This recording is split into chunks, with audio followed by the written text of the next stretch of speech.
नमस्कार सर्वांना, श्री स्वामी समर्थ. आपल्याला जीवनामध्ये अनेक गोष्टी प्रिय असतात. एखादे नाते, वस्तू, सवय, संधी, काम, शहर किंवा काही वेळा एखादे स्वप्न. या गोष्टी आपण खूप प्रेमाने धरून ठेवतो आणि ही प्रिय गोष्ट अचानक आपल्या हातातून निसटते, हरवते, संपते, तेव्हा मनाला खूप वेदना होते. आपण दुःखामध्ये बुडून जातो. पण जर आपली स्वामींच्या चरणी श्रद्धा आहे तर हे समजून घेणे आवश्यक आहे की स्वामी कधीही काहीही कारणाशिवाय आपल्याकडून काहीही घेत नाहीत. स्वामी आपल्याला अशा काही गोष्टी सोडायला लावतात तेव्हा आपल्याला वाटते की हे असे का झाले. दुःख, राग, गोंधळ वाटतो. पण काही काळानंतर जेव्हा आपण मागे वळून पाहतो तेव्हा कळते की अरे, हे तर माझ्या भल्यासाठीच झाले. तर आजच्या व्हिडिओमध्ये आपण हेच पाहणार आहोत की स्वामी आपल्याला काही गोष्टी सोडायला लावतात जे सोडताना आपल्याला त्रास होतो, पण नंतर जे देतात ते 1000 पटीने आपल्यासाठीच चांगले कसे असते. स्वामींनी आपल्याकडून एखादी गोष्ट हिरावून घेतली म्हणजे त्यांनी शिक्षा केली असे नाही, तर स्वामी आपल्याला दिशा देतात. काही वेळा आपल्याला वाटते की मी काय चूक केली, स्वामींनी माझी प्रिय गोष्ट का घेतली. स्वामी हे मनुष्यासारखे राग, सूड, शिक्षा या भावना ठेवत नाहीत. ते आपल्यावर माया करत असतात. आपण अंधारामध्ये रेंगाळतो तेव्हा ते प्रकाशाकडे घेऊन जाण्यासाठी काहीतरी आपल्याकडून सोडवून घेतात. जेव्हा एखादे नाते तुटते, एखादी संधी निसटते किंवा काहीतरी फार जवळचे गमावतो तेव्हा मनामध्ये प्रश्न येतो की स्वामी हे का घडवत आहेत. आपण तर रोज नामस्मरण करतो, सेवा करतो, तरी हे अशुभ का घडते. पण खरे सांगायचे तर स्वामी जे घेतात त्यामागे काहीतरी मोठे देण्याचा त्यांचा हेतू असतो. आपल्याला तेच कळत नाही कारण आपण अहममध्ये गुंतलेलो असतो.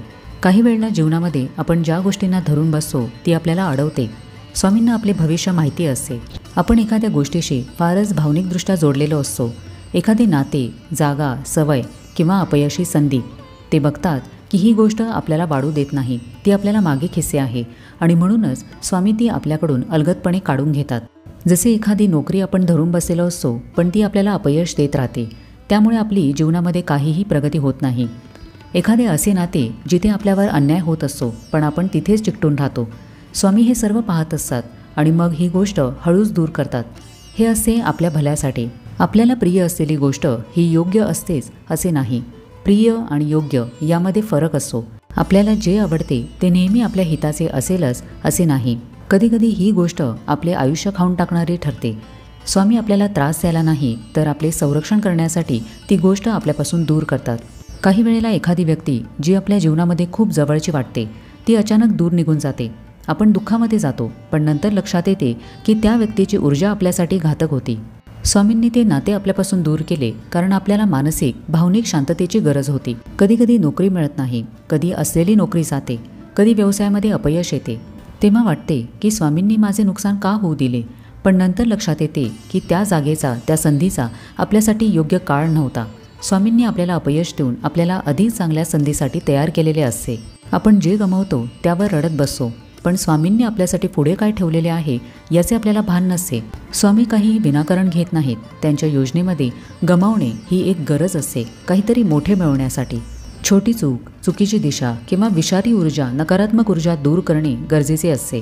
जसे की एखादे शेतकरी वाईट पीक कापून टाकतो कारण त्याच्या मुळांमध्ये रोग असतो, पण त्याचे कारण असे की पुढचे आरोग्यदायी पीक तयार करणे. तसेच स्वामींचेही नियोजन असते. स्वामी म्हणतात की माझ्यावर पूर्ण विश्वास ठेव, पण आपल्या समर्पणाची खरी कसोटी तेव्हाच लागते जेव्हा आपल्याला काही गोष्टी सोडाव्या लागतात. जशी स्वामींची इच्छा यावर आपण संपूर्ण विश्वास ठेवला तर ही भावना म्हणजेच पूर्ण समर्पण आहे आणि त्यातूनच खरा आध्यात्मिक विकास होतो. एका भक्ताच्या आयुष्यामध्ये फार चांगली संधी होती. स्वप्नातली नोकरी होती, पण ऐनवेळी नोकरी गेली. मग मनामध्ये द्विधा परिस्थिती निर्माण झाली की स्वामींनी हे असे का केले. पुढे त्याच व्यक्तीला स्वतःचे स्टार्टअप सुरू करण्याची प्रेरणा मिळाली. आज ती व्यक्ती 100 लोकांना रोजगार देते. जर ती व्यक्ती जुन्या नोकरीमध्येच अडकून बसली असती तर हे मोठे काम घडलेच नसते. स्वामींनी जे घेतले त्याच्या 1000 पटीने अधिक दिले.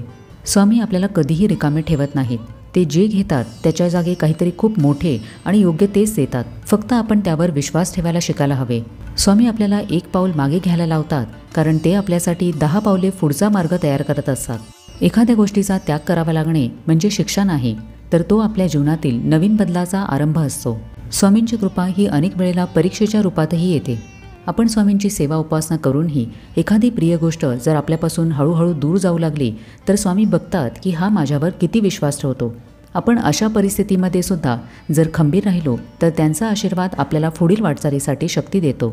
जे आपल्यापासून दूर गेले त्यावर दुःखी होण्यापेक्षा ते आपल्यापासून दूर का गेले याचा अर्थ लावण्याचा प्रयत्न करा. जर आपण स्वामींवर श्रद्धा ठेवली असेल तर त्यांच्या कृतीवरही विश्वास ठेवावा. स्वामी आपल्याकडून जेव्हा काही घेतात तेव्हा ते शून्यातून नवीन काहीतरी उभे करत असतात. स्वामींचे कार्य हे दीर्घदृष्टीने समजते.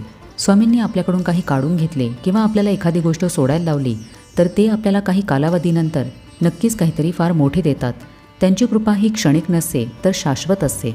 आपल्याला अनेक वेळेला असे वाटते की हे का घडले, मी इतकी सेवा करूनही हे कसे काय झाले. पण हे लक्षात ठेवा की स्वामी जे घेतात त्याच्या 1000 पटीने चांगले आपल्याला देतात.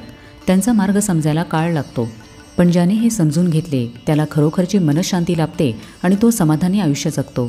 स्वामींच्या कृपेवर संपूर्ण विश्वास ठेवणे म्हणजे त्यांच्याकडून जे मिळाले त्याबद्दल कृतज्ञ राहणे आणि जे गेले त्याबद्दल त्यांचे आभार मानणे. कारण आपण त्यांच्यावर संपूर्ण श्रद्धा ठेवली तर कोणतीही गोष्ट शेवटी आपल्यासाठी योग्य रूपामध्ये परत येते. काही वेळेला स्वामी एखादी गोष्ट आपल्या आयुष्यातून अचानक दूर करतात. ते नाते असो, नोकरी असो, एखादी इच्छा असो. त्या क्षणी आपल्याला त्रास होतो, मनामध्ये खंत राहते, पण नंतर लक्षात येते की ती गोष्ट आपल्यासाठी योग्य नव्हती. स्वामी जेव्हा काही हिरावून घेतात तेव्हा ते काहीतरी मोठे, चांगले आणि योग्य देण्यासाठीच असते. त्यांच्या कृपेवर विश्वास ठेवला तर जे गेले त्याचे दुःख न राहता जे येणार आहे त्याचे स्वागत करता येते. स्वामी कोणतीही गोष्ट उगाचच घडू देत नाहीत. प्रत्येक गोष्ट ही आपल्या कल्याणासाठीच असते. जे हरवते ते आपल्या हितासाठीच आणि जे टिकते ते आपल्यासाठी योग्य असते. त्यांच्या नियोजनामध्ये त्रुटी नसते. आपण फक्त धैर्य आणि श्रद्धा ठेवायला हवी. काही कालावधीनंतर आपल्याला समजते की स्वामी जे करतात ते अखेर आपल्यासाठी वरदानच ठरते. हेच त्यांचे अद्भुत प्रेम आहे. तर कसं वाटलं आजचा व्हिडिओ हे मला कमेंट करून नक्की सांगा. आपण भेटूया आता पुढच्या व्हिडिओमध्ये. तोपर्यंत सगळ्यांना श्री स्वामी समर्थ.